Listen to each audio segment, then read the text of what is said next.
Love and hate, life or death, heaven and hell. This is the divided dramatic world of Faust, who makes a pact with the devil and stands to lose what he loves most. The Faust legend was famously narrated by the German romantic writer Goethe and went on to inspire novels and plays, music and paintings. But in 1859 in Paris, the story was transformed into one of its most epic versions, an opera by Charles-François Gounod. Gounod's Faust was so popular that it broke the record for the number of performances at Paris's most prestigious opera house. From there, it was taken up by theatres all over the world and brought audiences worldwide. And it's no surprise. It's a piece that combines glittering lyrical highlights and compelling drama on the grandest scale. I'm opera historian Flora Wilson, and I'll be presenting tonight's insight as we delve into Gounod's Faust and find out, among other things, whether the devil really does get all the best tunes. Welcome to our audience here in the Claw Studio at the Royal Opera House, and to everybody watching worldwide on YouTube. Well, to lead us straight into the sound world of Gounod's Faust, please welcome Germain Alcantara and repetiteur James Hendry to perform Avant de quitter from Act 2, as the heroine's brother prays to protect her before going off to war.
C'est la gloire sans des ennemis, les premiers, les plus braves, forts de l'Amélie. J'irai combattre pour mon pays, et si vers lui Dieu me rappelle, je veillerai chez toi fidèle.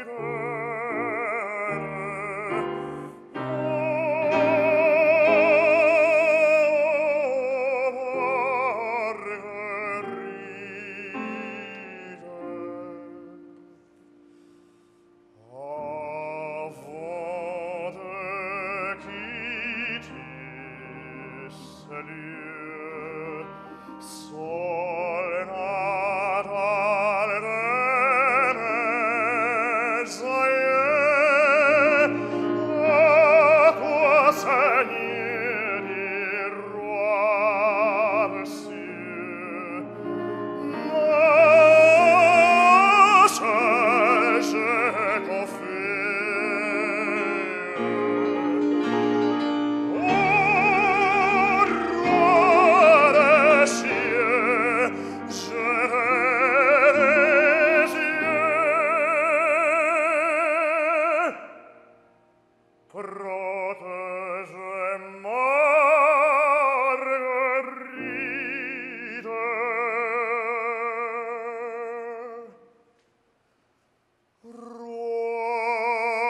Thank you so much.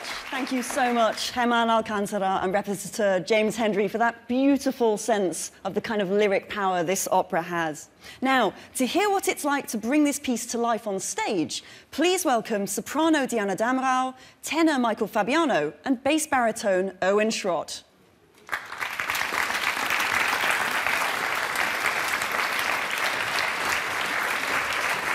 Hello, please have a seat.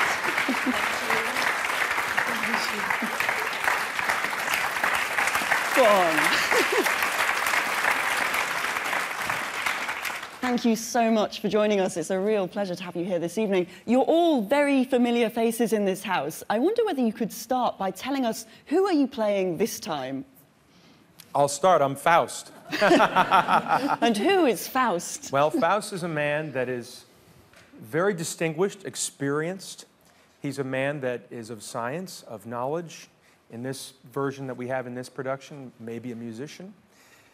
He's a man that is known in the community, okay? He's someone that has a long pedigree in his world. And he's reaching the end of his life. And reaching the end of your life without your body, but knowing that your mind's still present and that one can still do a lot of things is tricky. Okay. And so Faust reaches the end of the beginning of the first act, figuring, if I don't have my body, why even live? What's the point? And wishing that, you know, he spent time in life trying to figure out science, mathematics, a million different solutions to millions of problems, and never living in the moment and enjoying the moment. And he asks, of course, for, what is it? He asks for youth. He asks for that back. And he gets it from this gentleman over here. I was going to say, Erwin, I think this is your cue. That's correct. I'm playing Méphistophélès. I'm the provider. That is what I am. Provider or... Provider of whatever your wishes and your wildest wishes they will just think of. You've got this marketing patter sorted. I can see you know how to talk to a customer. Yeah, I do believe that Méphistophélès actually is a very... He knows very well humanity, and he knows exactly what humans they will like. And there is, I think that in this case, that it is basically a second chance right from the beginning. Well, he's just asking for a little souvenir after the deal is made. It's your soul, which is nothing that you need for what you need your soul. So not so devilish, then? No. Very, very sweet and very kind. You will see his kindness on the stage. I think we might come back to that. But first, Diana, where do you fit into this? Well, I'm Marguerite. I'm going to be Marguerite, and she's the object of the dreams of Faust. And yeah, well suggested by Faust, by Mephisto. I think probably Mephisto picked her since it's a little bit of a challenge. This very young, unexperienced virgin, beautiful, just pure. She lives in a very simple life. She has to help herself, works in this production in a pub as a servant, but she actually doesn't want to be seen by anybody. She has just to earn the money to earn her living, because her brother, Valentin, you heard just singing his goodbye.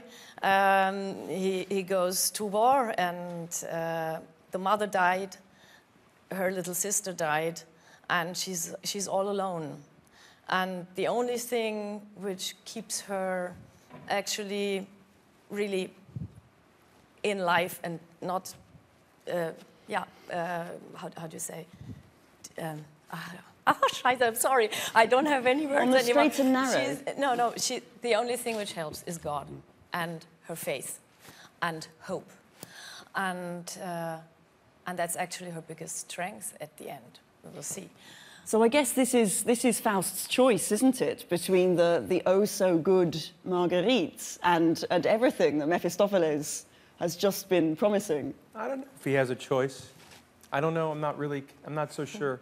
I think once, I mean, I've chosen youth, but once I'm under the spell of Mephisto, I'm not so sure that it is my choice any longer. He's the one that's carrying the stick and telling me effectively what to do the whole night. Well, I guess this is a rather indelicate question I was going to ask, that this is an opera that's called Faust. There's, of course, an opera by Goethe called Méphistophélès.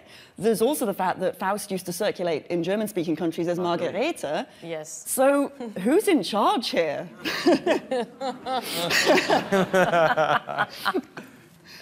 I get the impression that perhaps Méphistophélès has all the fun. Is that fair? Is it an enjoyable role to play? It is quite a lot, yeah, I have to say yes. But not because he's developing basically all the bad side of this drama. It's just because there are a lot of things that they just make him a fun character. He's very easygoing, he's not very dramatic and not very evil as we might think about the devil. He's just a good seller. I mean, his music is practically party music, isn't it? I mean, all those waltzes, for instance, I mean, it seems to really inject energy into the piece. Yeah, no, but there's also the magic. Faust was searching for magic as well. And he got a bit in touch with the powers. And you have a lot of powerful moments. Yeah, the church scene is so beautiful. Beautiful. Powerful. Powerful. Naughty, mean, all that. Cool. Yeah, cool. Love it. I mean, Michael, you've sung Faust around the world recently. You've been in Paris, in Houston, in Australia. I mean, how is your sense of the character developing as you play him in different places? Well, I think the first thing is that I'm very conscious of God. He's a man of God. We see him prostrating himself on his knees in the first 5 minutes of the opera, basically asking God what to do. So that really colors how I think of Faust over the concourse of the entire night. Because even though he's under the spell of this character over here, he is still in touch with the fact that there's another power besides the devil that is good. And in this version, in the Gounod, at the end of the opera, we're left with Faust, who is still alive but old, and which is effectively hell on earth, because he's right back to the beginning. Decrepit, still smart, but not able to do anything with his body. In the Boito we talked about it a minute ago, the different version, Mephistophélès, he dies and goes to heaven. So this is Goethe. We can talk about Goethe, the writer, in more great depth. But this Faust is a man of God, for sure. Do you think, has Faust learnt anything by the end of the opera, where he returns to the beginning, but is he the same Faust? Oh, I think he is filled with remorse by halfway through the opera, that he's realized, this is not what I thought youth was. This is not what I thought splendor was. You know, no, of course. He failed God, effectively. Now, can you tell us a little bit, you've already mentioned that in this production, perhaps Faust is also a bit of a musician. Tell us about how McVicar's production places Faust. Oh, well, in the beginning of this production, we see Faust walking in with the score of Sappho, which is also a Gounod opera. It's an opera by other composers as well, but Gounod. And he really merges, McVicar merges the theater, where we see the Palais Garnier on one side, with what looks to be an organ of a church and the columns of a church on the other. And so we see the dichotomy between drama and God, and Faust right in the middle of it, and wondering what it really is. Drama, God. And that's what the whole night ends up being. And it's wonderful. I think McVicar is one of his greatest productions. Yeah, absolutely. We'll be seeing some more of the production just later on tonight. Diana, I mean, you've also sung Marguerite recently for the first time, I think, last year in Berlin. Is that correct? No, you've sung her many times. No. No, you haven't sung her previously. No. Then that's, I'm a virgin. Wow, you heard it here first. I'm sorry. That's incredibly exciting. No, I had to cancel. No, don't do that. How are you finding this? Oh, it's voice? Thrilling. It's thrilling. It's Marguerite, for a singer. Well, if you go really back in history, the first singer who sang Marguerite was Christine. Nielsen. Caroline. Caroline? Oh, okay. No, I was going to. Nielsen. Yeah, Christine Nielsen was an early one. Yeah. And she was also the first Ophélie. So she was Wow. but she was a dramatic coloratura soprano. So it's probably my voice goes. If people know me from Queen of the Night and from Lucia here. Well, I was going to say, I mean, you are here. coloratura. Okay. Yes. So it will be different what people's ears are used to hear or wish to hear. Probably it won't please a lot of people, and some people say, oh, well, that's actually nice. You hear more youth, you hear a silvery tone, she's more fragile, but still you have to deliver then the moments in the church at the end. And I mean, they are quite some moments, aren't they, for Marguerite? Yes, yes. No, it's a beautiful role, and it has a lot of depth, and it has also a lot of low notes. Yeah, great challenge. Can't wait. I mean, how do you find it dramatically? How do you find empathizing with her? I'm thinking of the Jules song, the fact that this girl can be so entranced by the possibility of riches. Is that a difficult moment these days, or is that just one part of her character? No, I think, well, she should not be used to find Jules in her backyard. And also, she should not be used to touch Jules.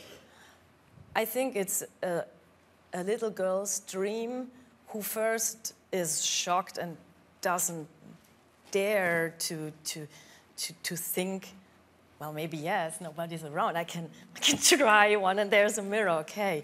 And then she puts it on, and I think then it turns it gives her more self-esteem.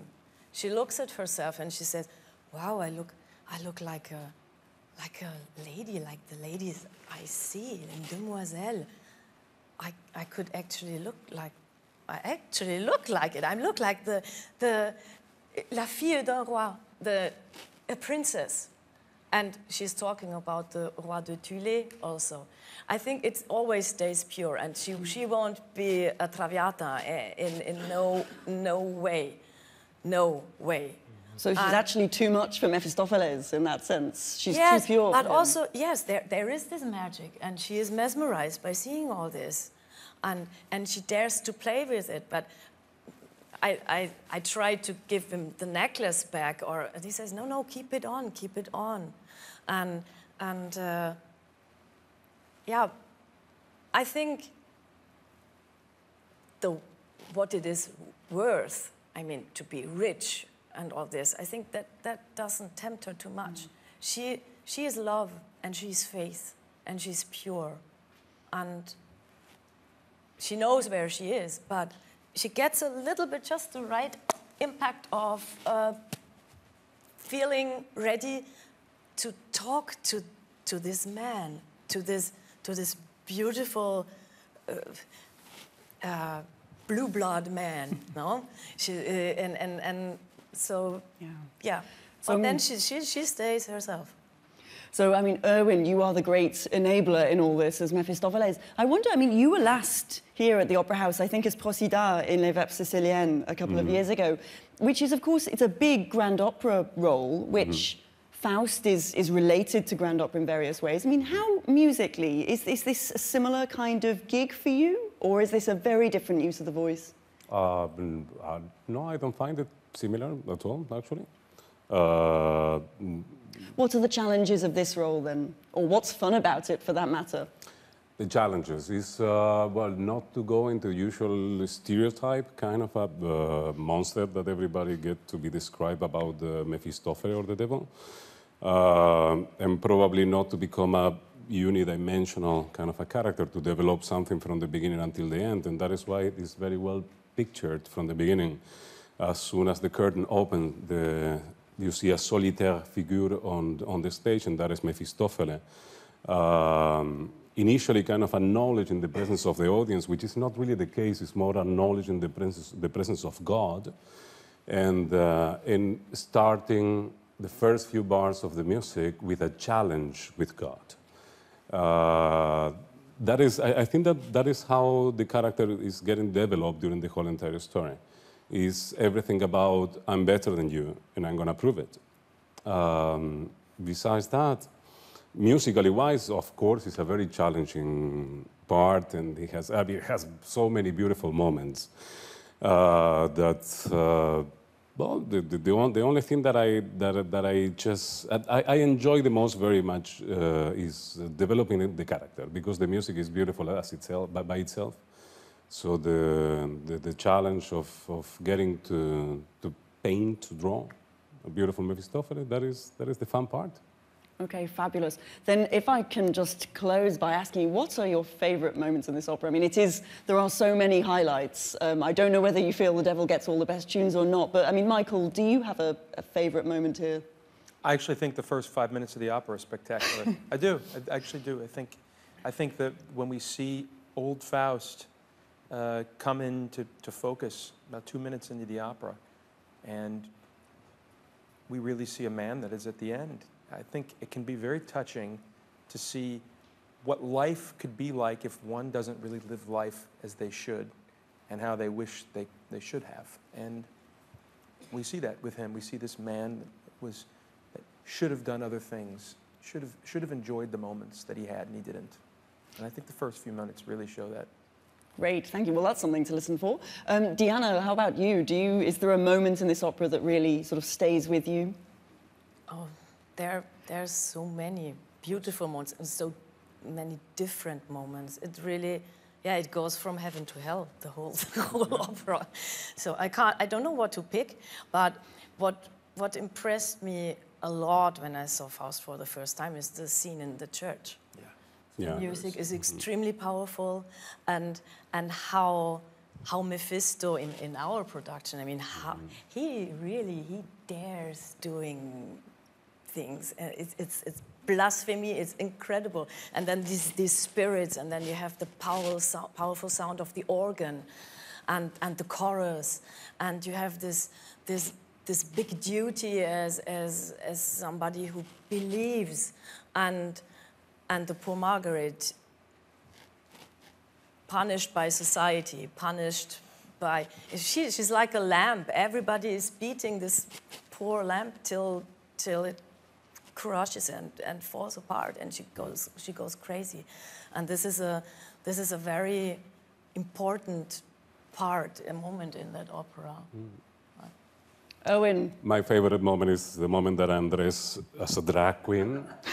And I have to say Spoiler that alert. you are going to be very surprised, because I'm doing such a great job. With a tiara, with earrings. I'm starting to be very much in character at home as well. No, everything is super enjoyable, but I do enjoy being dressed as a woman, because with this voice makes so much sense. Oh my God. Well, with that remarkable image, I'd like to say thank you to all of you for joining me this evening. It's been great to talk to you, and best of luck with opening night. Thank you. Thank you. Thank you very much.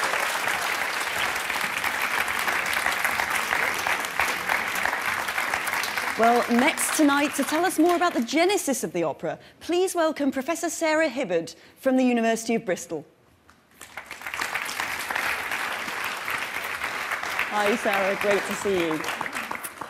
Well, Sarah, Charles Gounod just isn't the household name he once was. Can you tell us a bit about this man? Who was he?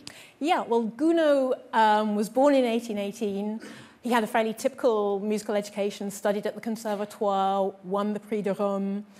His early interests were in sacred choral music, in the symphony, but by the end of the 19th century, he was sort of known as the person who really helped the renaissance of French, specifically French opera, and helped define the French musical aesthetic.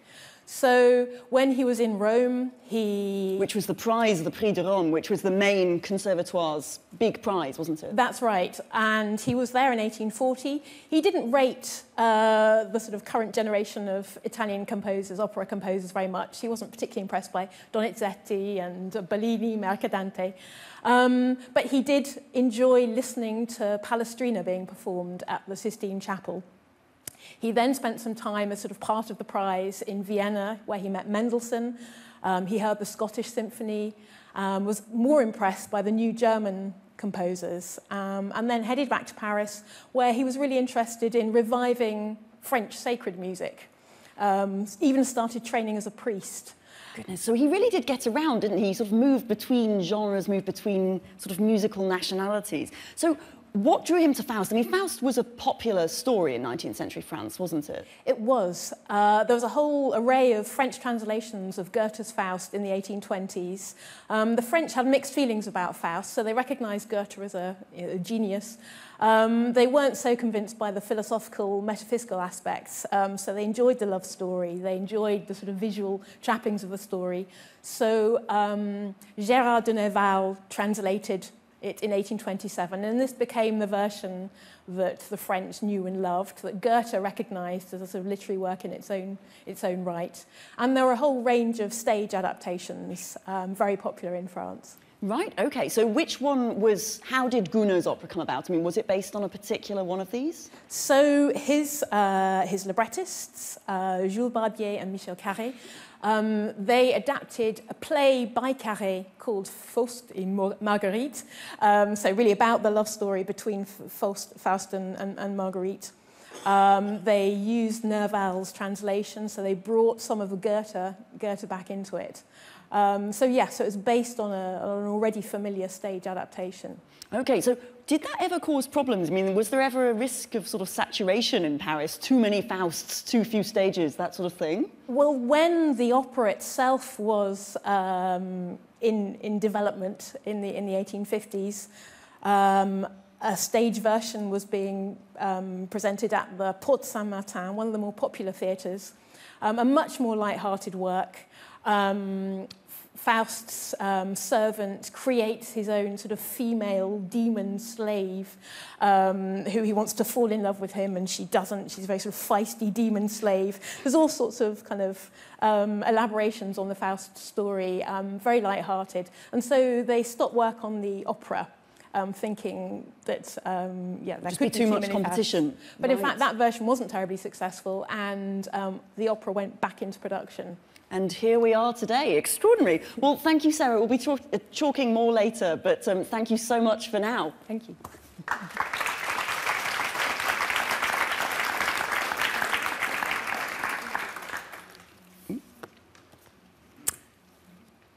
Well, Gounod's opera is packed full of musical highlights. To talk us through some of them, please welcome repetiteur James Hendry.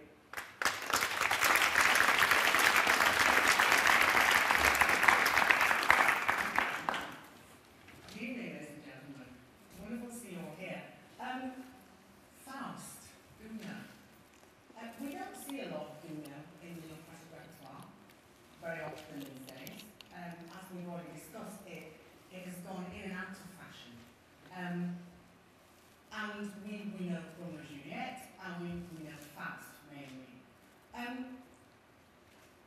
It's an interesting work in the fact that it's gone through so many guises from the first time it was conceived and performed to the grand opera it is now known as. So I believe it was originally sort of conceived with music and dialogue in a more sort of operetta style. And now today we know it as this grand French opera, including a ballet, which all grand French operas tend to have. And in fact, our production here does include the ballet, which is wonderful to hear the music, because it's often cut quite a lot. Gounod being an organist as well, I remember Diana saying one of her favourite scenes in the opera is the church scene. The organ and the influence of organ repertoire, especially, it runs through this piece quite a lot, even though it is an opera. And I'm going to name another composer, J.S. Bach, because Gounod obviously knew a lot of Bach. So this sort of this flavour of counterpoint and chromaticism as well of Bach runs through the opera, and it enables Gounod to create these darker, more Gothic images in the music. I'm going to play the start of the opera, the introduction.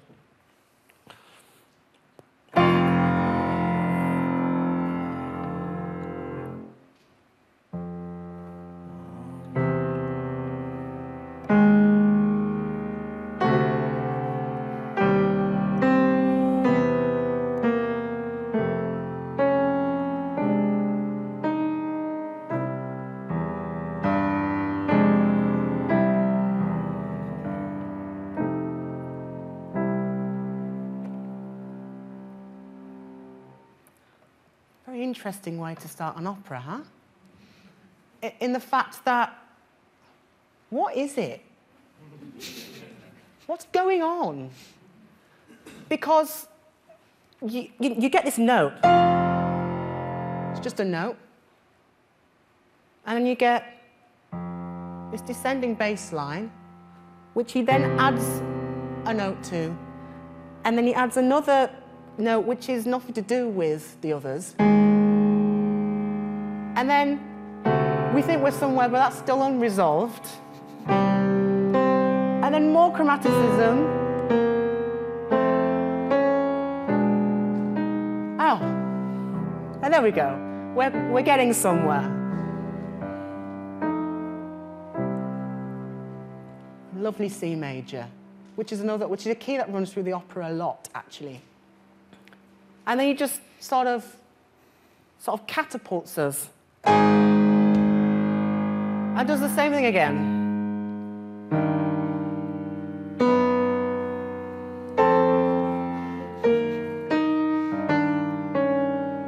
Always listen to these chromatic lines, because again, they all run through the opera. So we're there. And then just to confuse us a bit more,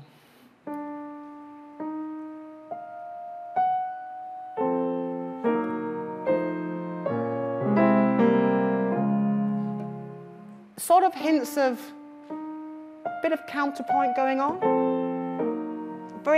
You can imagine an organ playing that, can't you?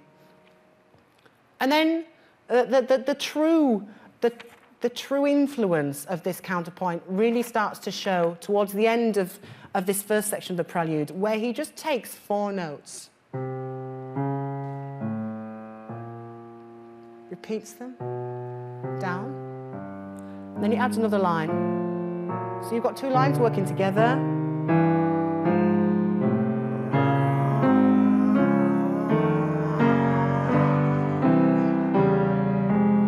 See how those 4 notes are constantly changing into another key, another realm? So we're still not quite sure where we are musically. We're not in a key, we're not in a place, we're not in a realm of music anywhere. It's just this constant searching, and it loses its way. And this sort of, especially because the topics we're dealing with in this opera and the essence of the opera, it's all undecided. And so it just keeps going around and around. And it keeps going.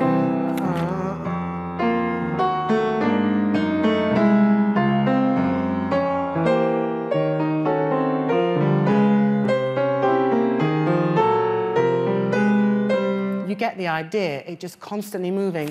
And we get the very first act, where we see Faust, the old version, him old and very unhappy. And we get these same ideas with this constant, unsure harmony.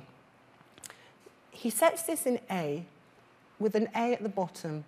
Now, A is really great for stringed instruments especially, and A minor is because A minor has no sharps and flats generally, yeah? We have a few alterations for the key to make sense, but it's also the key where the strings can resonate the most because it uses the most open strings on the stringed instruments without, i.e., the string players don't have to put their fingers down to create notes as much, yeah? So you get this incredible cavernous sound.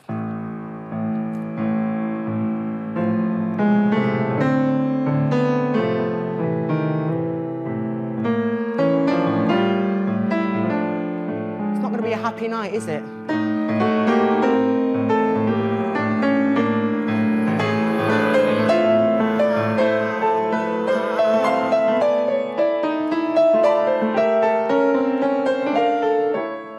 Get the idea. So we have this whole section with Faust going, I want to be young, I want to be this, I'm this smart, I've got all these things, but I want my youth back. And I want this. And he says he can't get this from God somehow. And so he calls upon Satan, Mephistophélès, he calls upon Satan. This is another thing with Gounod being so grounded in church music. Gounod uses quite often this interval. Augmented fourth, diminished fifth, known as the devil in music. How apt, huh? So it's interesting that at the beginning, just before Mephistophélès comes in, Faust sings those three notes, which outline this diminished chord. And the outline of that chord is the devil's interval. It comes back so many times in the vocal lines, comes back with Marguerite. Interestingly enough, Mephistophélès doesn't sing it so much, which I found quite fascinating, huh? In contrast to that, Mephistophélès comes on, me voici. We get this chromaticism again. But then we get this almost charming music, because I suppose Mephistophélès is a rather charming character. He's a very seductive character. So we get things like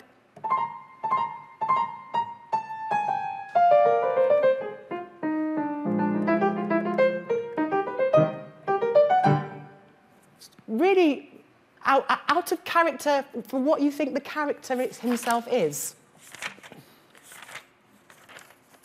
A wonderful moment is when Mephistophélès says, up here, I am your servant. Down there, you're mine, basically. And how does, you would imagine, how does he write that? How would Gounod write that? And you'd think, horror movie. However, he doesn't. He uses actually very common chords. So on earth, I am at your disposal. And then this complete colour change. Back to the chromaticism. But down there. And then interrupts it with this diminished chord again. I'm going to invite my lovely singer to help me demonstrate a few things now. Can I please welcome Susanna Gaspar, my soprano.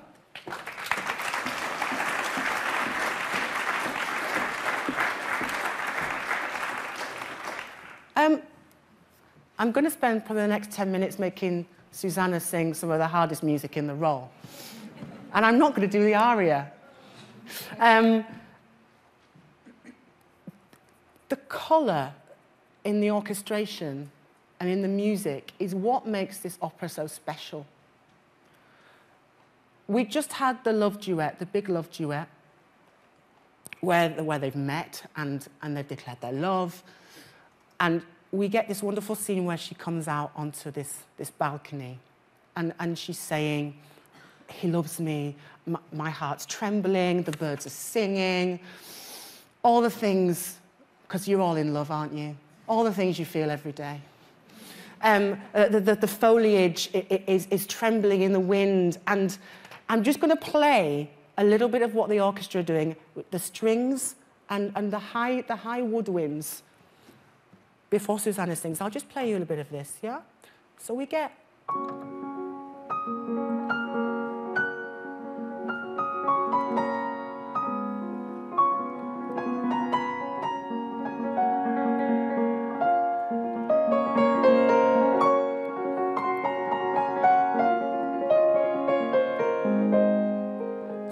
of all of this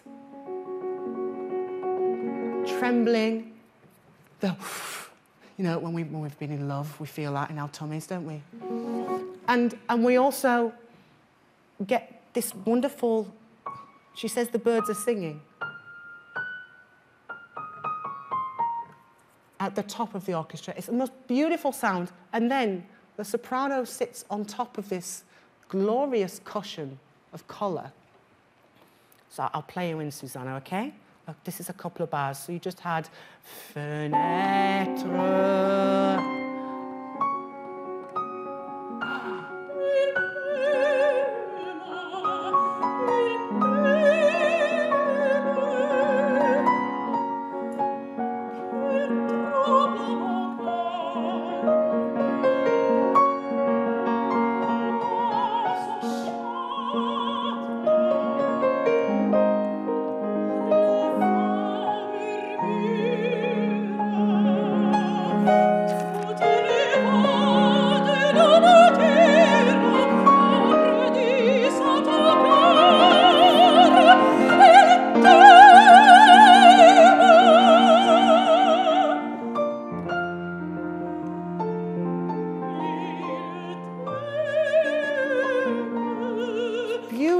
Isn't it beautiful? Thank you, darling. That's wonderful. Now, I'm just going to ask her to do one thing with that little section we've just heard. And I'm going to move on. Susanna, can you... I'm going to be really horrible to you. I'm sorry. I want you to sing it exactly how Gounod wrote it. He's written pianissimo, dolcissimo. Only when you have the higher... Does he write fortissimo? There's a little bit of a crescendo before that, but let the orchestra take you there. And it'll mean, the words will just jump off the page. Okay? One more time. So you've had fenêtre, and it's...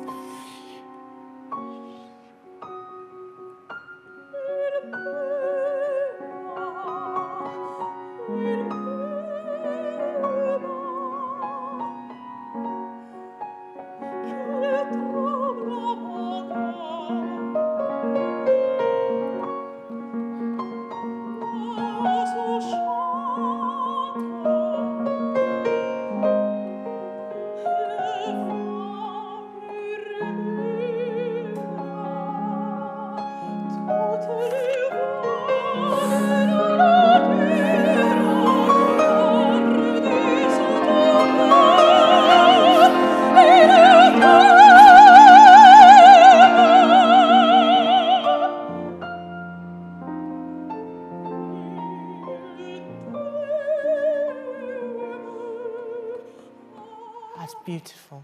Power! Wow! Brava! Brava! So we've had many things. We've had the chromaticism. We've had this devil's interval diminished harmony. We've had the harmony that just doesn't resolve and keeps churning around. And then we've also discussed about Gounod's lineage in the church. So there's the church scene.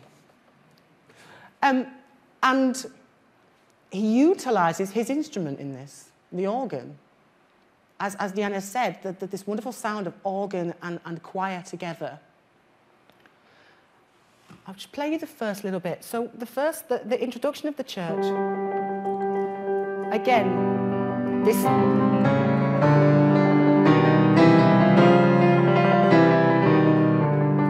constantly changing chromatic harmony.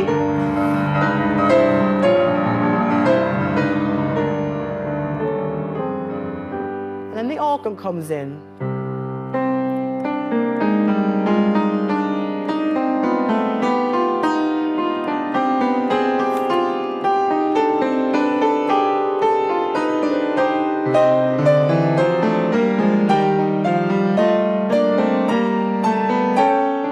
Now, do you know why I think his influence is Bach? Because he's taken that little fragment, again, 4 or 5 notes, ba, be, ba, and repeats it, and goes up, and then adds different harmonies around it, just like Bach would have done. So in this scene, we have Mephistophélès in the church. We have the young Marguerite trying to pray to God. And so how does he write for this? The scene is high dramatic, and it's many people's favourite because of the high drama of it. My favourite part of this is where she actually gets to pray. And we go from this harmony and this minor to a rather heavenly, light C major. And I'm going to get her to sing it for you. So I'm just going to play you in a bit. So we get this. À toi,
Wow.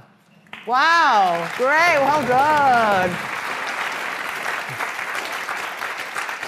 Isn't it amazing, out of this darkness, and I'm sure a lot of you will know this music, that this most wonderful, heavenly, uplifting melody happens. And how does he write it? He eventually goes higher and goes higher until right up to the top of the voice and then back down. It's incredibly hard to sing.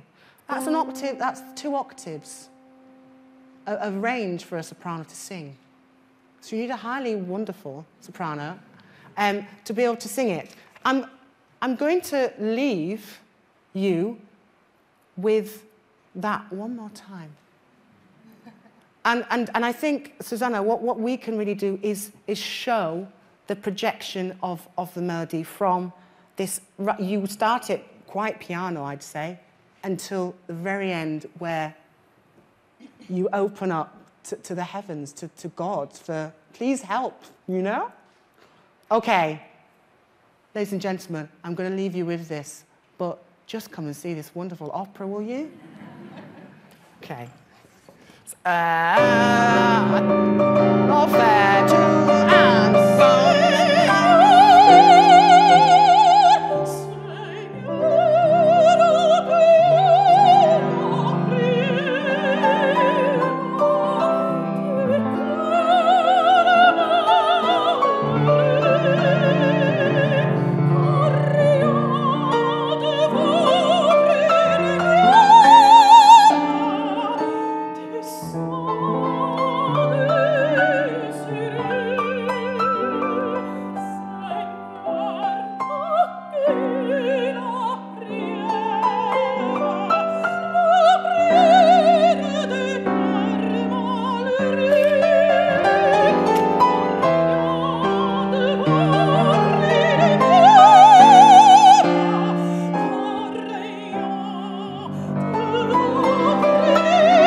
Brava. Thank you very much. Thank you, darling. Thank you. Thank you so much to James and Susanna Gaspar. That was wonderful, highly wonderful soprano indeed. James, do come over to join me. Thank you so much. That was fabulous. Tell us, What is your role in this production? What is my role? So I am the assistant conductor for this specific production. I'm on the music staff here at the moment at the Royal Opera House. I was on the Young Artist programme for 2 years, and they kindly invited me back for this season to work on the music staff. So my role, as some of you may have heard me called, is a répétiteur, i.e. the person that plays in rehearsals quite a lot, plays the piano. But for this production and a few other productions in the season, I'm acting as assistant conductor, this time to Dan Ettinger. Unfortunately, he can't be with us this evening. So I get to jump in and do his work when he's not here, basically, and be on hand, fetch his tea, and no, but just assist him in any way I can. And for people, visiting conductors that come to this house maybe once a season, it's good for them to have somebody who works in the house regularly, knows how it works. You know, things like know when to go to the library to put cuts in and things like that. It's amazing that having somebody that knows the house, that knows how to do those things, just makes the process so much easier for the maestro, and he's got a lot to deal with. You know, without having to do all of that as well. So yeah, and so today, you know, maestro wasn't here, so I conducted the whole day of rehearsals with Diana and Erwin and Michel, and we worked on a lot of stuff, yeah. I mean, I was going to ask you, what's an average day while you're working on Faust, but it sounds as though perhaps there isn't one. There's never an average day in this job, ever. Actually, there's never an average day in theatre.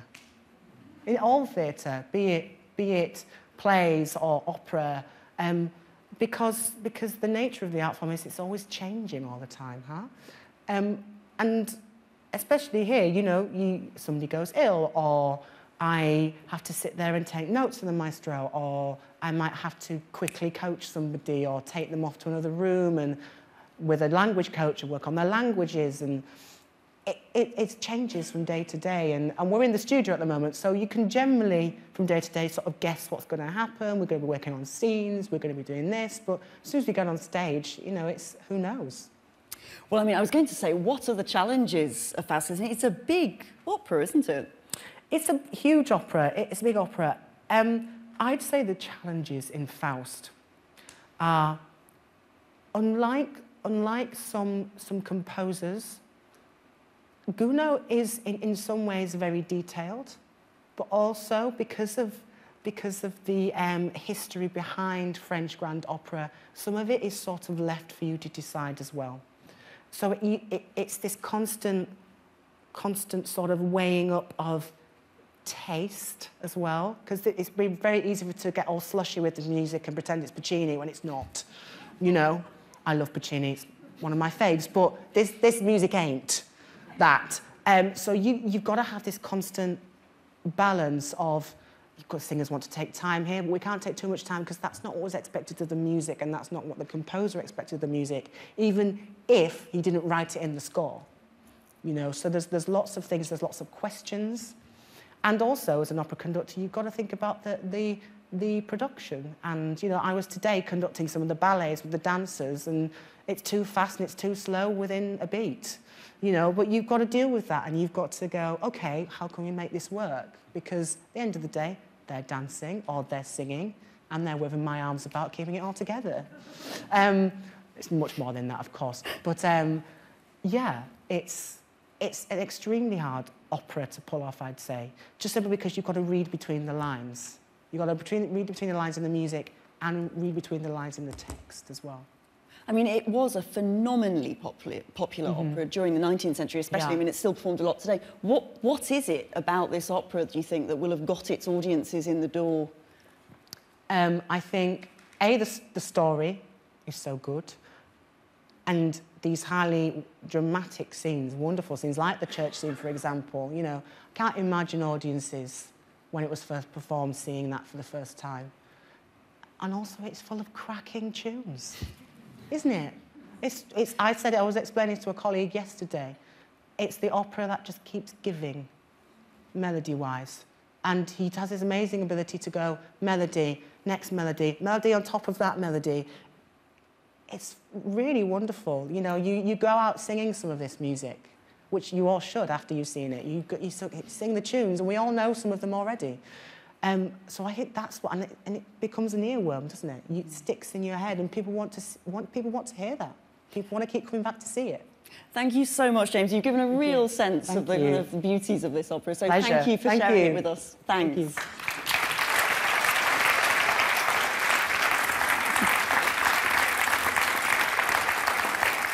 Now, please welcome back Professor Sarah Hibbard, who's going to tell us more about life in the opera world of Gounod's Paris. Hi, Sarah. Long time no see. So, Parisian audiences, Parisian critics like to think that their city in the 19th century was a really special case for opera, I think. Can you give us a sense of what was the operatic landscape like there? Yeah, well, certainly for the first half of the 19th century, if you wanted to go and hear French opera, you'd either go to the Paris Opera itself, where you'd have these spectacular grand operas, lots of visual display, 5 acts, the kind of thing James was just talking about. Or you would go to the Opéra Comique, where you would have spoken dialogue rather than recitative, and sort of lighter storylines. So there were sort of two French opera houses. When we get to the 1850s, that system is beginning to break down a little bit. People are getting a bit bored of French grand opera. The sort of lack of emotional development, psychology, perhaps, in the characters in grand opera. Because it was all about these massive tableaux, wasn't it? That's right, these sort of historical stories, so historical pageants that had kind of, that resonated with current political events. Or you had these sort of lighter stories. And so there was a sort of gap in the market. And who filled it? So a new theatre opens up, the Théâtre Lyrique, which starts to revive older works. So we have Mozart, Weber being revived, Grétry, Gluck.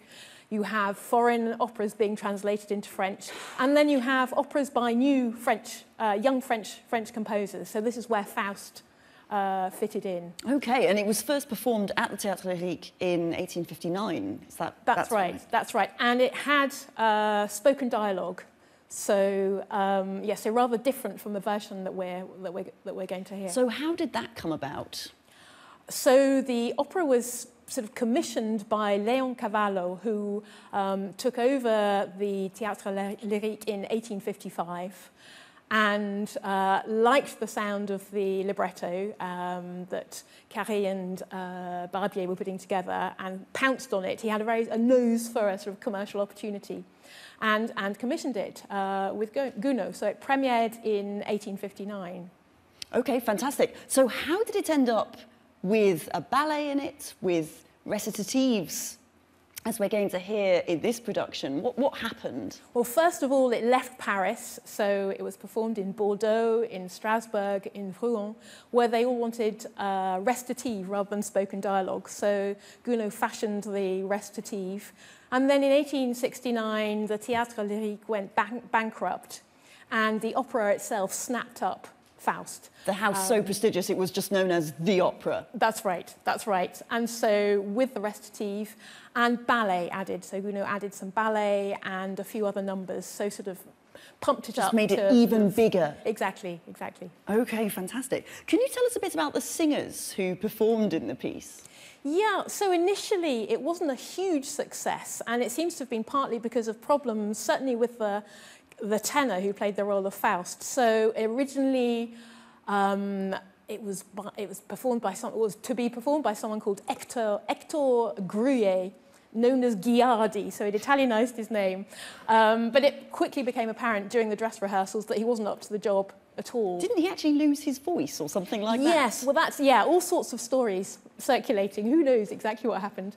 And so a sort of more seasoned opera comique specialist stepped into the role, Joseph Barbeau. He wasn't fantastic, I don't think. Critics talked about him having a Toulousian accent. Probably not a good thing. And Ghiardi had a crack. So it took a while for them to find the right Faust. Marguerite, on the other hand, was played by Caroline Cavallo, who was the wife of Léon Cavallo, director of the Théâtre Lyrique. And she was known for her sort of coloratura pyrotechnical display, which was sort of going out of fashion in French opera at that time. But she sort of had a sort of important role in in keeping it alive. And as we heard actually earlier, so you have that amazing Jules song quite early on, but then the character really develops, and by the time you get to the church scene, a really quite expressive, emotional, dramatic role. So Cavallo carried off that role. Well, I mean, you know, thank goodness for her. The opera could survive thanks to one great singer at least. Thank you, Sarah. It's been great to talk to you this evening. Thank you so much. Thank you.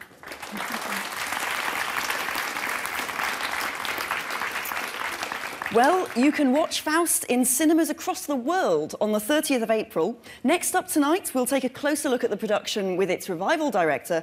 But first, a comment from YouTube. Barbara Eunice has written, Valentin's aria is possibly my favourite in Faust, not just musically, but in terms of the sentiments expressed. And I should say, for everyone sitting here in the Claw studio with me, we've got viewers watching live on YouTube from Turkey, from Germany, Poland, Mexico, Ukraine, Argentina, and South Africa. So we truly have gone global. Thank you all for joining us. Now, please join me next in welcoming the revival director for this production, Bruno Ravella.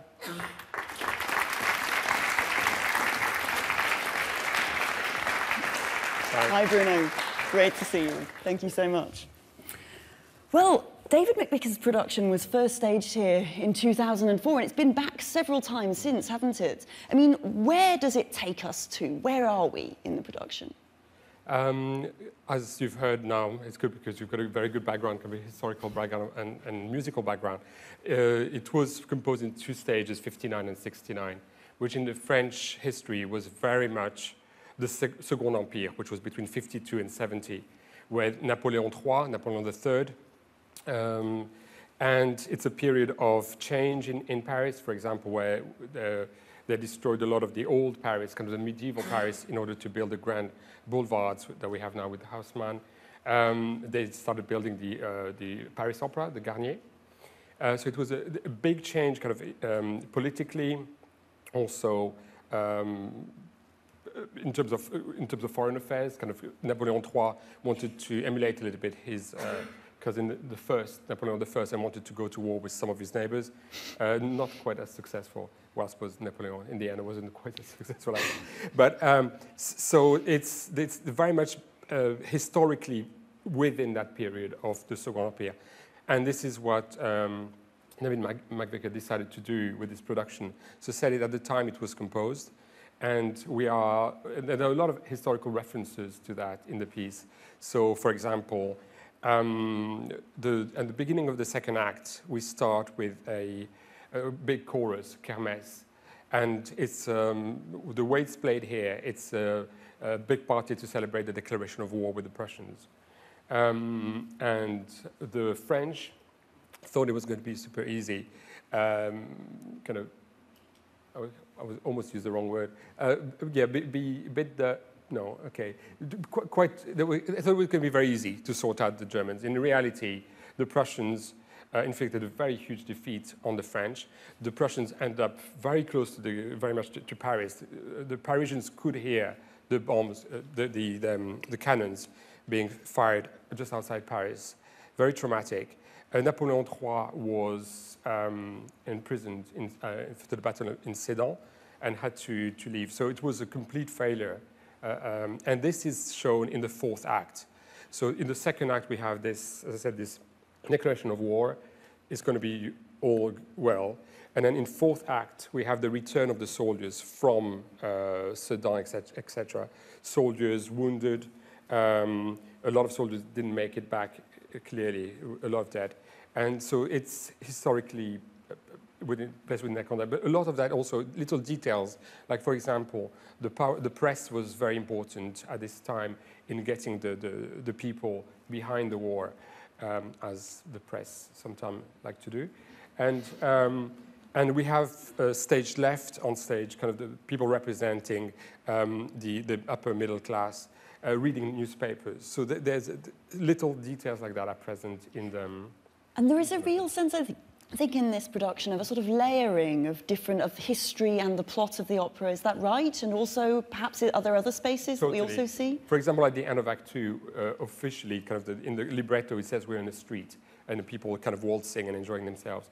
Here we are in a cabaret. You might have a picture. Yeah, I think, do we have a photo? We are seeing some. This is the decoration. Oh, there we go. There's the cabaret. There you go. And this is meant to happen normally in the street. And we're now in the cabaret, and you have references of the Moulin Rouge. You have references a little bit of the Eiffel Tower in the structure just above people's heads. So all these are historically relevant. Moulin Rouge was slightly later, more in the 1880s. So was the Eiffel Tower, but they're all very much part of the period. Same thing if I look at the dress here, the first dress closest to me. That's the dress for Marguerite in the first act. In the second act, when we see her in the cabaret. And this is inspired on the Manet painting, Le Barreau Folie Bergère, where we see this lady looking at the person kind of looking at the painting, and we have a mirror behind her. This is very much the dress, kind of the upper part of the dress. So again, this is again 1880s. So that's so interesting that Marguerite and the Barreau Folie Bergère meet at the bar, as it were, because otherwise Marguerite is so sort of pure, and that woman in Manet's painting seems so... And this is also really important. It happens in the cabaret. She works there. Not because she wants to, because she doesn't have much choice, as Diana was saying. And she's treated very badly by all the men present, in kind of all the chorus men. There was one scene where a couple of chorus men stand up and kind of grab her bottom. And that shows what she thinks men are like. A second later, she meets Faust, who treats her like a lady, who tells her she's beautiful and she's a lady. And that kind of throws her. She has never been treated like that by a man, and even more so by somebody of such standing. And that starts kind of that, she can't get that man out of her head. And that gets us into the third act when we have the jewelry. And suddenly she thinks, actually, maybe the jewelry is almost a passport, which allows her to feel slightly above her status. And she feels she can actually talk to this normal man. And then it goes on. Yeah. Thank you. That's fascinating to hear about. I mean, you've worked on this production in several of its revivals, I think, yes. Haven't you? I counted just before I get it. It's the 7th time I do it. 7? Goodness. So, congratulations. Yes, but it's Has it been changing much? A little bit. I always kind of... I don't look at a book and say you have to walk left because it says in the book you have to walk left. You have to walk with singers. Work with singers and see what they bring to the piece. Diana, for example, has never done the role before, which is fantastic. She has a lot of very valid questions and a different way of looking at it. I'm not going to impose a view if it doesn't feel right. It has to feel genuine and believable and true, honest. But it has changed a little bit, but I always try as much as I can to view the original one from time to time, just to make sure I haven't veered too far. I mean, do you speak to David McVicar himself about any of this, or you just have carte blanche No, carte blanche. David is very trusting. He knows every decision I make is a decision for the best possible decision I can make within the situation. There's no point coming in and just saying, oh, why didn't you do that? There's it could throw the balance and. So, yeah, yes. Please. No, I was going to say, I mean, again, this is a very large-scale opera, isn't it? I mean, what kind of challenges does that present for staging? It's huge. There's a chorus of 60 people. We've got the dancers, as you can see behind, probably gone by now. These are some of the actors. We have 8 actors, and we have all the principals. We also have children, 8 children. So it's a massive... kind of group of people that have to be managed. Got some of the so this dancers is a bit of the ballet in Act 5.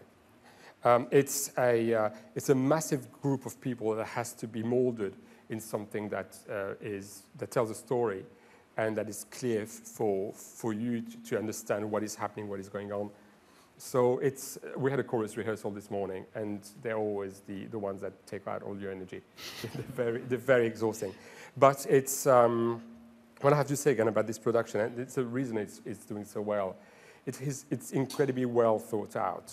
The solutions were right from the beginning, from the first outing. I think it was incredibly well developed and the details were there. So I don't have to think, oh, this scene doesn't work, it's never worked. How can I solve it? Because they work.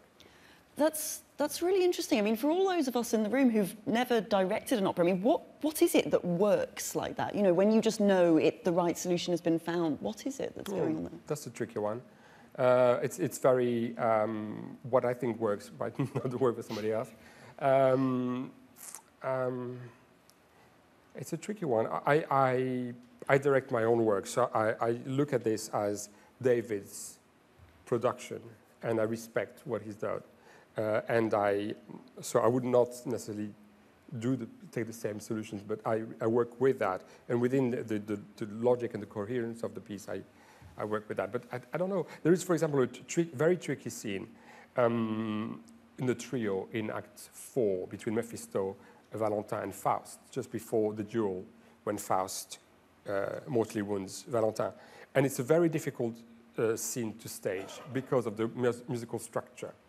There is one person singing, and then the three sing together in a very formulaic manner. And then we go back to a bit of storytelling and back to the three singing together. And it's very difficult to have something organic that doesn't feel operatic in a way, which is just stand and sing, because of the music won't let you do something else. So I have thought, how can I tweak that? But it doesn't work. David did the best we can do with the musically what the scene does. I mean, what about the ballet in this opera? Has the choreography for the ballet, has that been fixed from the very start? Yes, it has. Okay, and then how does that, how does that work dramaturgically to actually have to incorporate ballet into... Yeah. It works very, very well because of the way it's written. I mean, it's back to the original, kind of the Goethe with the Walpurgis Night. And here, I don't know if you probably can't see that. I don't know if you can see the two extremes. As I think Michael was saying, on stage we have on one side the organ, and on the other side kind of the box of the Paris Garnier. Actually, just a detail about that. The Opera Garnier was being built at the time. It wasn't finished.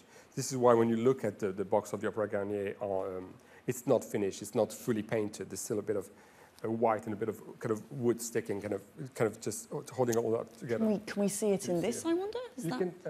It's there on the left. Just catch it. You can see the white section up at the top. It's kind of white. It's not gilded yet. Can you see that? Okay. Over the Vive la Guerre sign. Oh, we get pointing out to it. This is the full service. I'm thinking, I can't get. Yeah, I can't do the thing. Yeah, so it's being finished, it's being built. So again, it's historically accurate in the sense that when this opera was premiered at the opera, it wasn't Garnier yet. It wasn't Garnier yet, so that was being built. So where was I with this? I was at the ballet. So we have these two worlds of the theater and the church. And Mephisto is the man of the theater. He comes in from a trap. There's something magic. It's all theater tricks. He has props. And when we get to the ballet, it's Act 5, first scene of Act 5, where he takes us to his world, which is the world of the theater, which is the stage of the Paris Opera.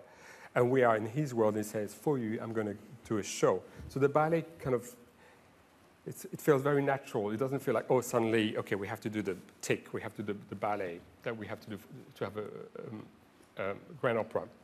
And the same thing, again, is historical accuracy.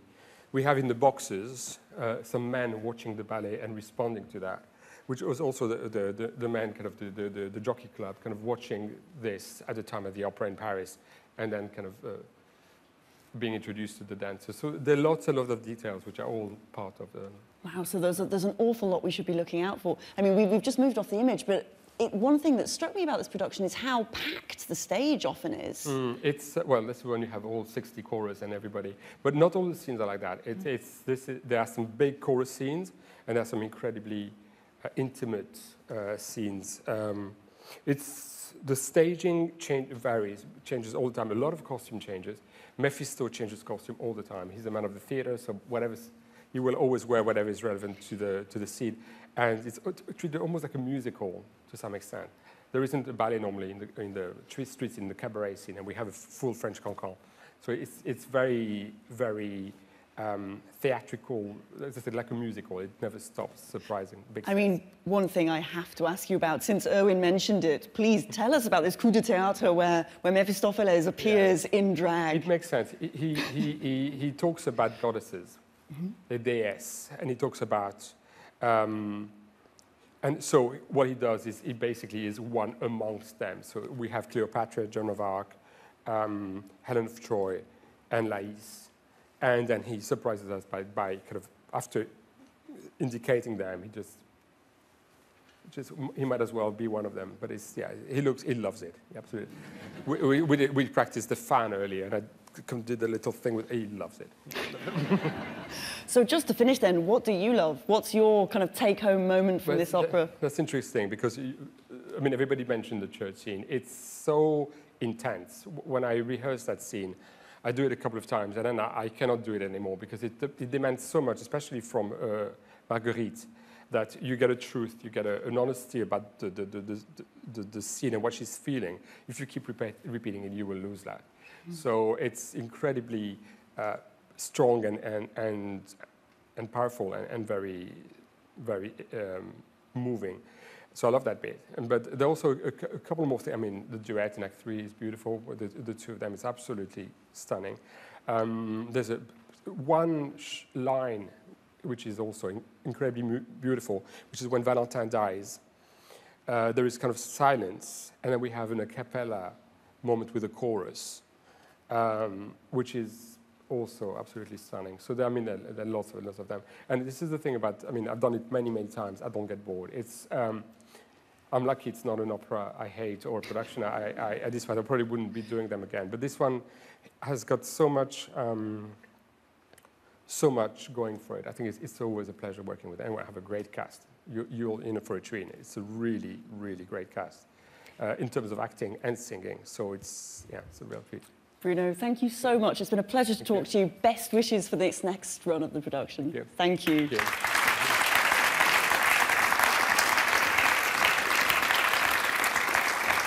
Well, sadly, that's all we've got time for tonight, but please join me in thanking all of my guests for their contributions this evening.